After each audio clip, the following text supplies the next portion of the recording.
Hey, how's it going? It's Luke here. I'm going to be showing you how to make a dual shear selector rod for any BMW with a manual transmission, and I'm going to show you what parts you need, what measurements you need to take, and also how to get all your measurements correct. Alright, so here's my selector rod right here, and pretty clearly you can see this actually sheared off right there. There's supposed to be two of these little pins, and that completely sheared off, and the other part's on the transmission still. But I was still able to get my measurements from it. What I got is I measured the diameter of that pin, and I got some bolts and some lock nuts that have some nylon on them, so they will stay on forever. And I got the same diameter, all that, right length. And before I did all that, I took some measurements of what I need to build. So the measurements I took for this are pretty rudimentary, but they're gonna fill the role that I need to. I measured from each point where the pin would be, and I needed to create that kink to clear the guibo for the drive shaft.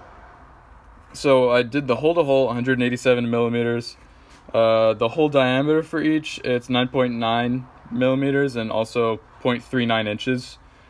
And for the materials, I decided I need about 9 inches of mild steel tubing. I just went with the full mild steel rod. And also I need 2 by 3 inches of mild steel flat stock.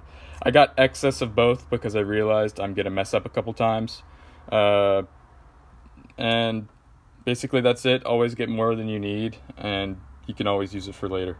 So right here I'm starting out by measuring the relief cuts I need to take and also the main cut that I need to take right there. This is going to actually hold on to the shift lever and onto the selector rod joint. And I'm going to get this done, hopefully bend it, and then I'm going to need to tack everything up.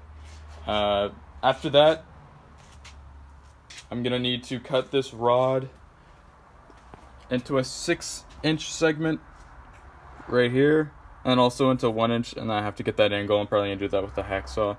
Let's see how that goes. Hopefully it'll go smoothly. Alrighty, as you can see, I got this second section tacked up here.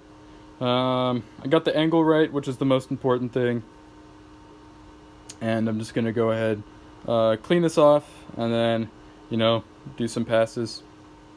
I'm gonna mess up a couple times, of course, but let's see how this goes, and I'll update you on this final weld, and then I got to put on the other shear selector part. So let's go ahead and see that.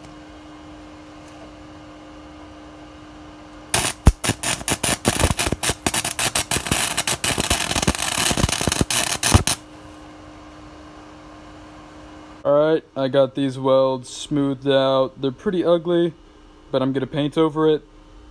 Hopefully it won't look too bad and you're never going to see it. Alright, time to make the second one of these. See how that goes. Alrighty, so it is the next day. I got this fully finished. I had to actually last night at like 3 a.m. Cut it and re-weld it because it was slightly off. But now it's perfect. It's ugly, but it's perfect. And I painted it, let it dry, and it's the next morning. I'm gonna go put it on, and then I'm gonna be able to drive my car to work and all that jazz. To end this video, I'm gonna say it was definitely worth it. It took a long time just because I messed up and I had to recut it and reposition it. But besides that, it was a complete success. It, my car actually works again, and it's actually shifting better than before. And it's shifting better than it ever has. So definitely worth it, and worth the work, worth the money. It only cost me about $28 instead of costing about $228. So I'd say I'm gonna be doing a lot more things myself on my car. I've done this, and also I created my own custom headlight brackets. So definitely worth it. Not as much money, and helps the function of the car, and also helps the look of the car. Alright, catch you guys in the next one.